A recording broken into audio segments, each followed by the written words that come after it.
ken nong tel chi to pasian men phanaung nei nuaming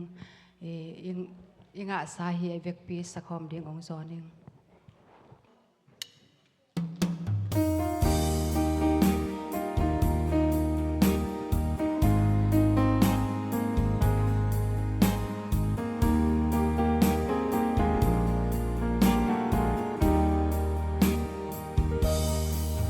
kasung le kapua entel inong taking gamla pi panin kangai sunong tahi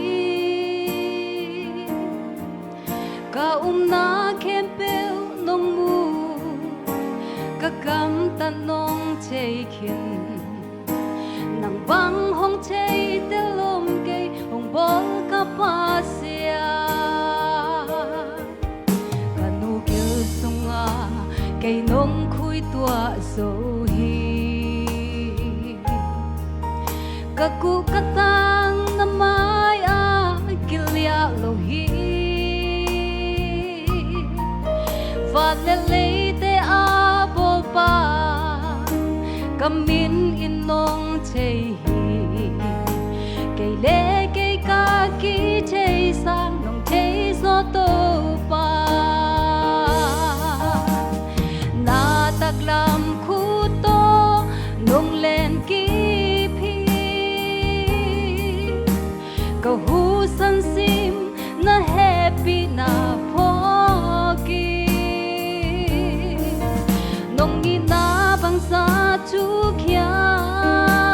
bang sa lian in sai ya dong jam loi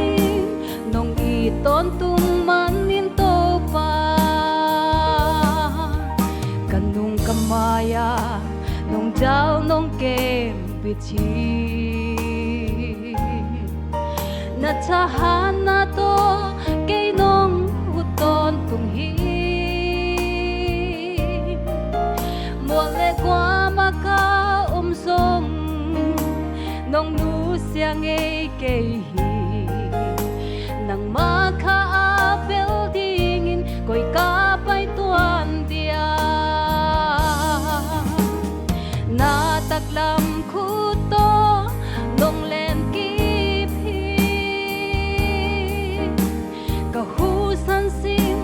na happy na phoki nong ni na bang sa chu kya bang sa lian in sai ya dong jam loi nong i ton tung man nin to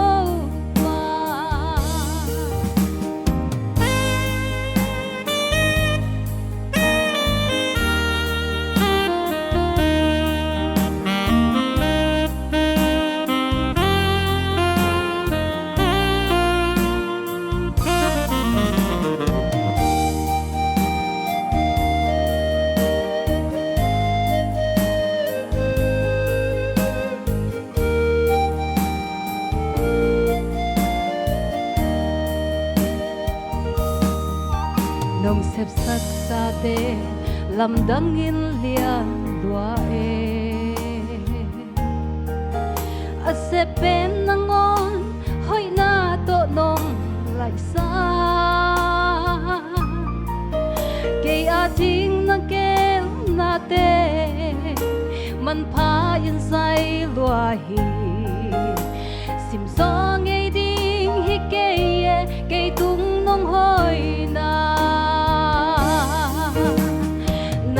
taklam khu to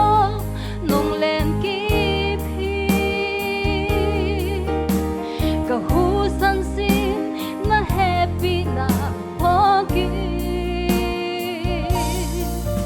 nong ni na bang sa thu kya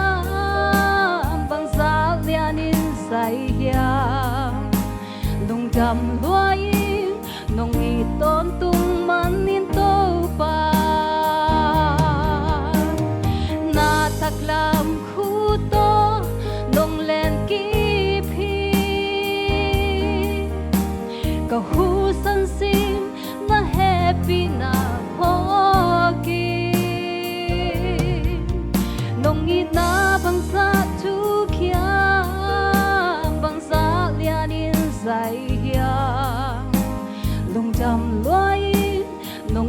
tôn tung man in tô pa nong i na bang sa chu khiang bang sa lian in sai hia nong jam loi nong i tôn tung